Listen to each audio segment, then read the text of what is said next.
Oh God, Joe Rogan mentioned Canadian politics again. So that means I have to talk about him, which is annoying. Because despite the fact that he is a massive dumbass, apparently people listen to him. So let's talk about that and then the rest of the latest political news. See, it turns out that Pierre Poilievre actually got some good advice on at least one topic in this election. He was, according to Joe Rogan himself, told not to do the popular American podcast. Rogan explained this in a new episode of his podcast, calling Poilievre a, quote, dumbass. Here's that clip. People who donated to them got their bank accounts frozen. How insane. Insane.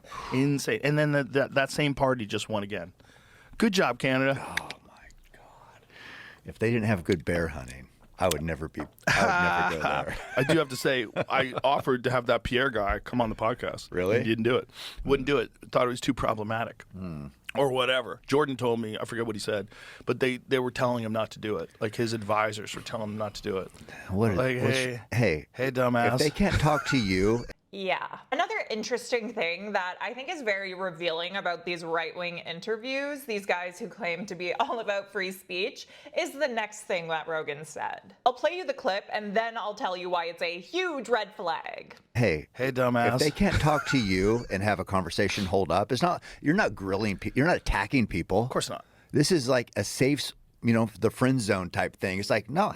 And I heard you talk about Kamala saying you just want to get to know her. Just want to talk to her. 100%. I said, if there's certain things they didn't want to talk about, I don't need to talk about them. Yeah. I don't care. I'm like, I could talk to you about an AI. You've never been the gotcha guy. Did you hear that? He said that he wouldn't ask Poilievre about things that Poilievre didn't want to talk about. And his guest called his podcast a, quote, friend zone. And this is precisely what's wrong with politicians doing these kinds of interviews with podcasters while rejecting one-on-ones with like actual journalists. I'm not saying that they shouldn't ever do podcast interviews. They can actually be quite compelling. But these are not a replacement for either the politician or the listener for the kind of accountability that you get from an interview with an actual journalist. Because an interview where somebody promises not to ask you about anything that you don't want to talk about, yeah, that's basically just an advertisement. Although if Rogan was actually going to ask Poilievre questions like, quote, what's wrong with Canada, as he said in this podcast episode,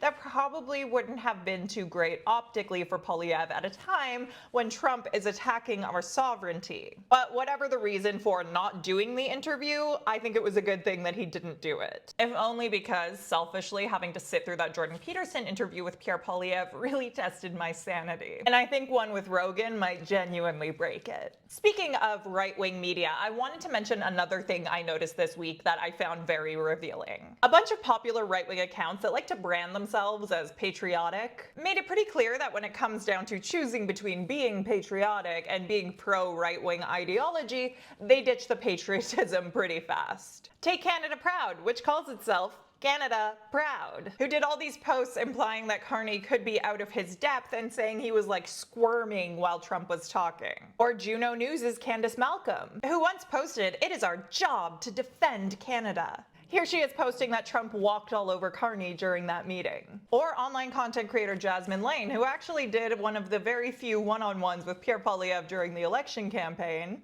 who has a Canadian flag in her username and said that it used to mean that you were a patriot. Oh, and here she is saying that Carney got crushed by Trump. There are so many more examples of this, but the accounts I mentioned all have pretty big followings, at least on Twitter. And I just find it kind of funny how they describe themselves as these like super patriots or people who are really pro-Canada, and then the second that isn't in line with their ideology, they totally ditch it and are like, rah rah, Trump crushed Carney. And personally, like, I don't think that any leader is beyond criticism. There is plenty that we can criticize both Carney and our country for, and I have done that.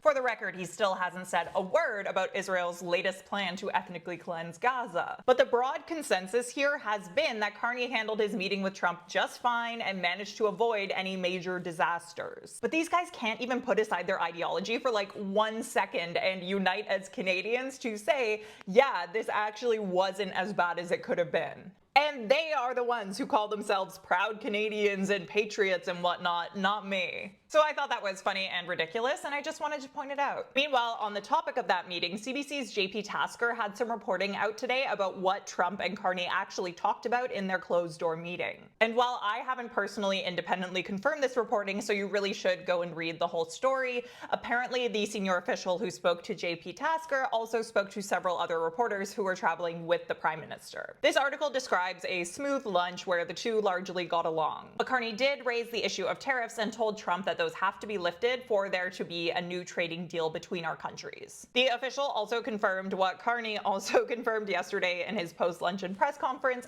and what he also said in public in front of us to Trump, which is that Canada will never be the 51st state. But overall, apparently Trump really wanted to talk about global affairs during their lunch, which is something that Carney said yesterday as well in his press conference. Trump apparently wanted Carney's perspective on issues like Russia's war in Ukraine, Iran's nuclear ambitions, Israel-Palestine, and the Houthis in Yemen. The official who gave reporters these details about the meetings, according to the CBC article, found it to be, quote, encouraging that Trump had enough respect for Carney to want to hear his take on these files. Oh, and apparently the president showed a particular interest in the Arctic, so don't love that. Anyways, as I said, this isn't my reporting and there is a lot more in the article, so go read it. The last thing I want to touch on, because it has been bubbling for a few days, is that the Alberta Premier is doing what she does best, creating totally unnecessary headaches based on the angriest voices in her province. As I'm sure you've already heard, she's been stoking these separatist flames. Specifically, last week after the election, Smith's party introduced legislation to significantly lower the bar that has to be met to trigger a provincial referendum, including one on Alberta separation.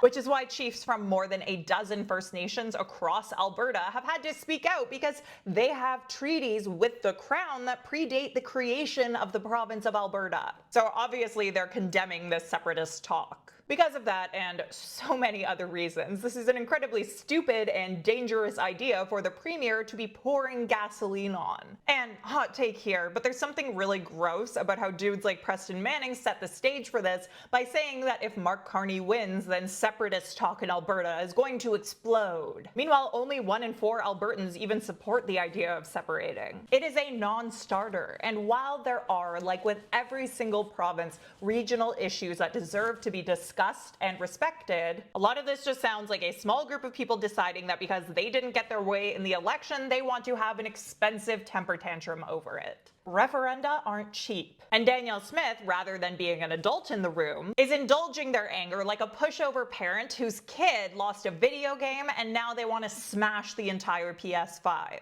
Grow up and start talking about how to fix things, not break them. Anyways, I'm gonna leave it there because I probably said enough to really piss off some crybabies. But I'll be back tomorrow. Until then, what do you think of all this?